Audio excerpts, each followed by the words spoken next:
Okay, hi and welcome to my YouTube channel. This is quite an interesting radio that I picked up a couple months ago at a local radio rally. And I know a few of my people that are following my channel, subscribers, are into Valve radios, and someone has asked when I was going to do a Valve portable. So many of you may recognise this one as an old transistor radio, but this is a very early version from 1957, I believe, onwards, made for export only.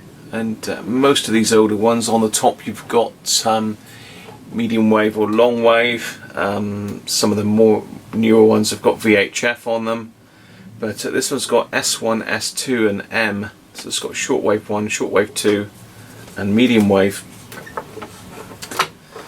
And the dial looks like we've got 41 meters to 90 meters and 31 to 19 meters. So in megahertz it looks like we're 9 to 17 and 3 to 9. Obviously the medium wave, standard medium wave band in the middle there. But yeah, this is going to be a really interesting restoration. I've never done a Valve radio yet. This is my first venture into the world of Valve radios. As I say, this is a particularly rare version. On the bottom there, let's turn it the other way up. Zoom you in a little bit. I've got to be very careful with this one. Here we are. It is the EBM60. As I say, it's an old Bush. I'll take the back off in a second, but the aerial again, I assume this is used mainly for shortwave. It's intact. It's got the little red piece on the top. Very often that's missing on these radios. I have got another one of these, like the older medium long wave version, but I know my grandparents had an old Bush, so I've always been keen on picking these up when I see them. And say this was a bit of a lucky find really. It was dumped in amongst a load of other stuff. Came with all sorts of other bits and pieces. I've got the AC cord for it, the original one, which is a little bit unusual. I'll just get that for you in a minute.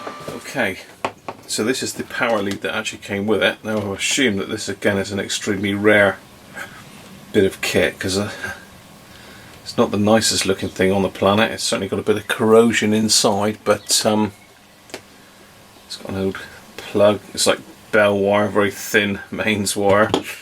Probably no good now, but whether this can be adapted for a modern wire, I don't know. It'd be a shame to pull it apart, to be honest. But yeah, that's the old mains plug. I assume that just sits in there. Two prong plug and socket. It looks like it only goes one way up. There's a little switch in there as well, by the looks of it. So lots of stuff to look at. The other thing, interestingly, that it came with, and I was quite excited when I saw this, because these again are very hard to come by. It came with its original ever ready batteries. Look. So this is an old 90 volt battery, a B131. Again, it's the wrapper's in pretty good condition. Quite lumpy. Obviously no power left in that now. And it also came with these really old, ever ready 1.5 volts LP U2s.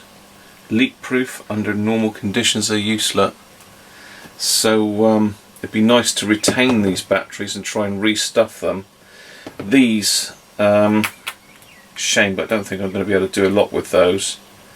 They are corroded, but something lovely to have. I might see if I can somehow scan them, but then I'm sure somebody's managed to scan these, so I will have a look on the internet and try and retain that with the restoration. Now this is going to take quite some time.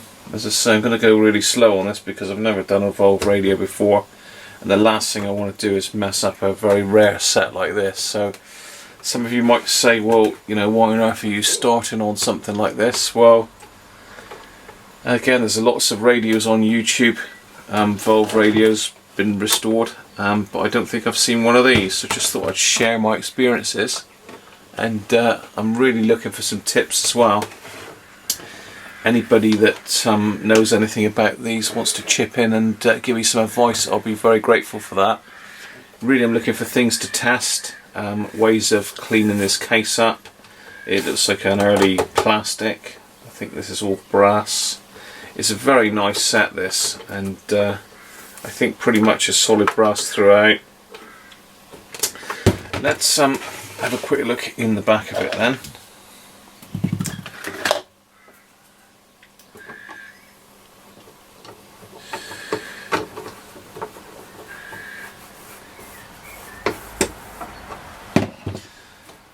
Leave this aerial pulls out as well.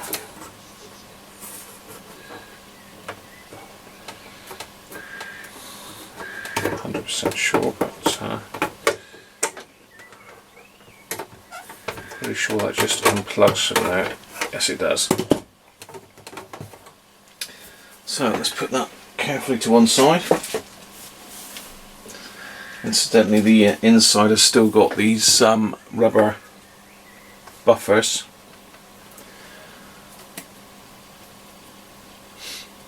Again, there doesn't appear to be any damage on that at all, which is unusual because very often people get a screwdriver and try and prise the back panel off, but this one looks very good.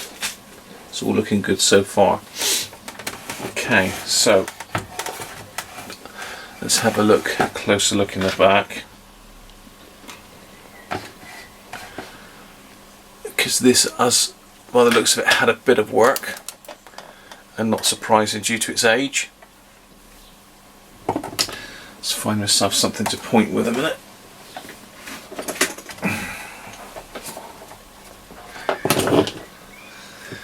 Okay, so certainly a new couple caps in here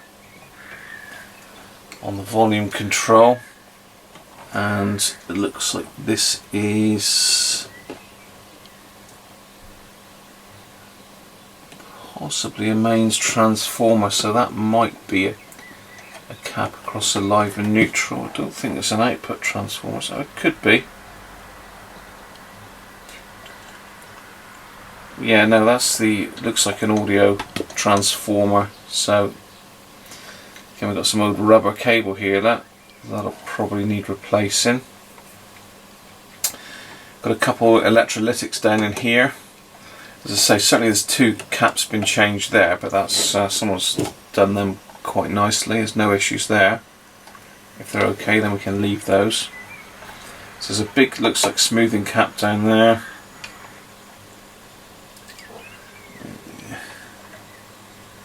So I have got a circuit for this, so we'll dig it out later on. I'm just having a quick look over it really. Yeah, there's a new capacitor down here by the looks of it gone in. It's neat work. Whoever's done it has done a nice job on it. You know, I'd assume that these old RS ones are more modern than this. As I say, we're looking at 1950s. So battery terminal we've got. That's for the 90 volt battery, and down here is the mechanism for the two 1.5 volt D cells. So we've got some more electrolytics in here.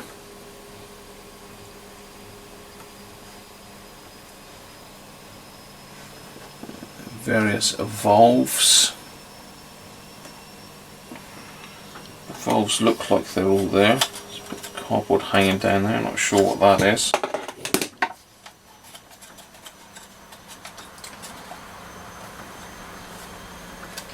It might be an aerial, that. Some sort of aerial, I'm not sure.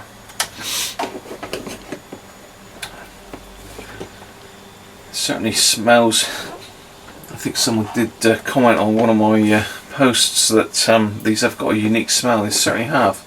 Strange, isn't it? But yeah, it certainly smells of my Nan and Grandad's place. So we've got on-off tone here. Again, another new capacitor been added in.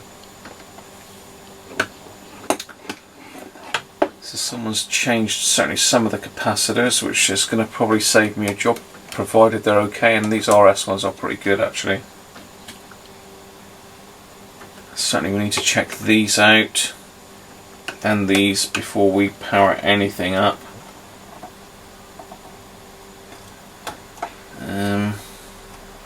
I think that might be a Selenium Rectifier in there, in which case we possibly need to look at whether we keep that or change it for a diode and a wire wound resistor. So at the moment it's set in the 230 volt. There's a jumper here that switches it. So it's got 110, 200, 240. It's even got 90 on there, but don't think there's a pin connected to that. No, there's not. So yeah, very, very interesting radio. Let's say I'll print out the schematics for this. So I'm going to have a good go over it. Yeah, it looks like that. Switches between the mains and the batteries there. It's an old Bakelite looking switch. Got to be very careful with that. We don't want to break that. That will be irreplaceable, I'm sure. Celestion speaker.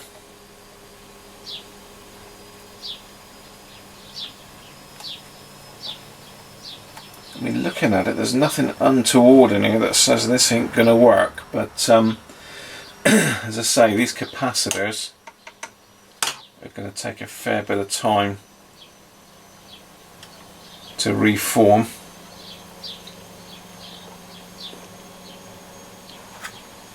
Yeah, I wonder when this last had power put on it.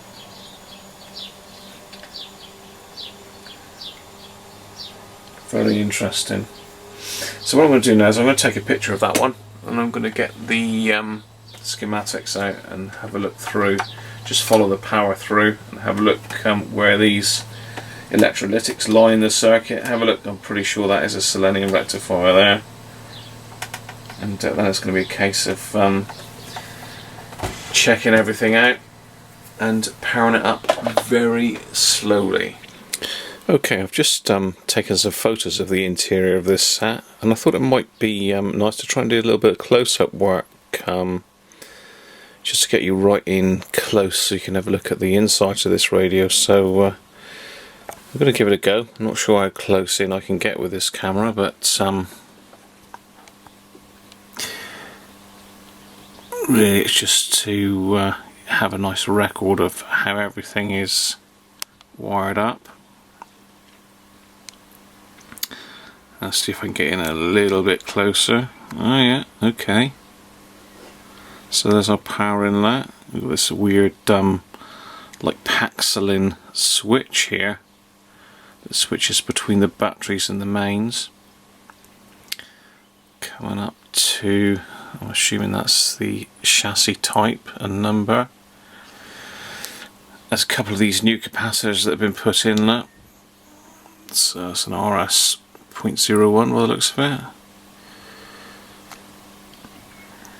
Got another one up here that's gone in, 0.1 RS.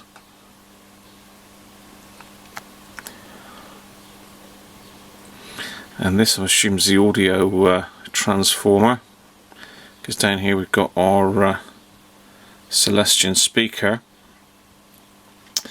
Down the bottom we've got a couple quite big caps, and being that's down near the transformer, I assume that orange one in behind is a main smoothing cap. Possibly the other one is as well, 50 microfarad. Down in underneath here we've got the terminals for the two 1.5D cells. The little retaining screw there. So this is the mains transformer now. So we've got a few tap-ins there, 90 volts, 110, 200, and the other one there is that's like 240 actually. Oh, no, a little bit too close. 230. Anyway, coming back down, we've got some more electrolytics there.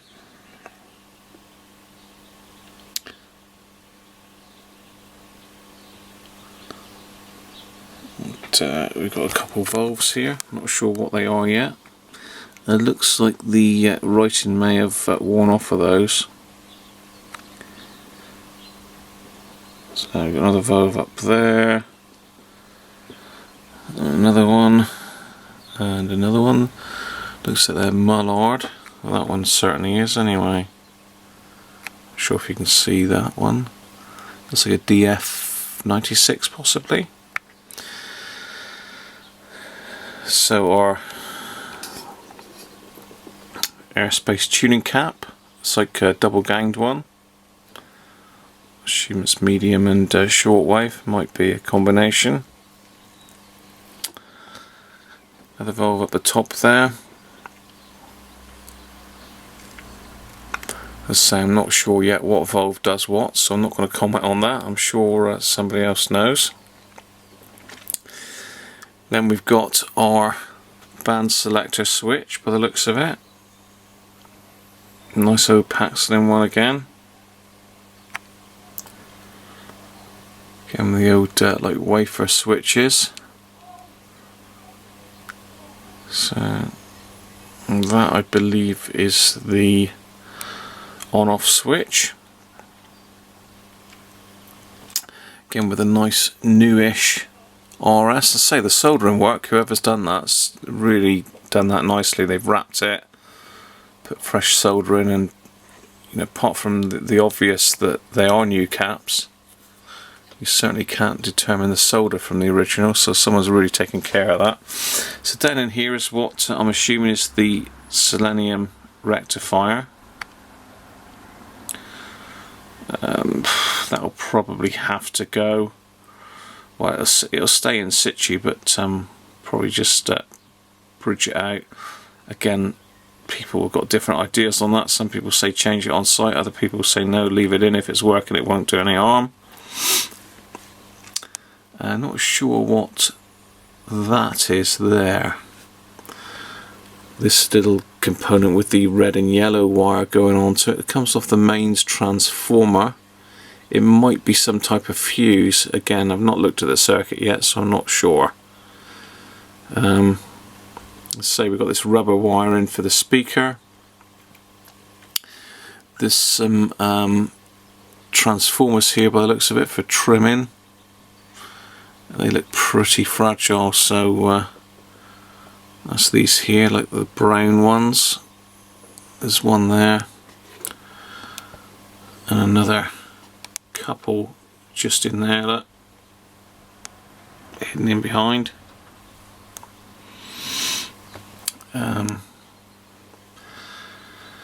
So we've got aerial trimmers, aerial trimming capacitors. I assume this is the IF stage down here.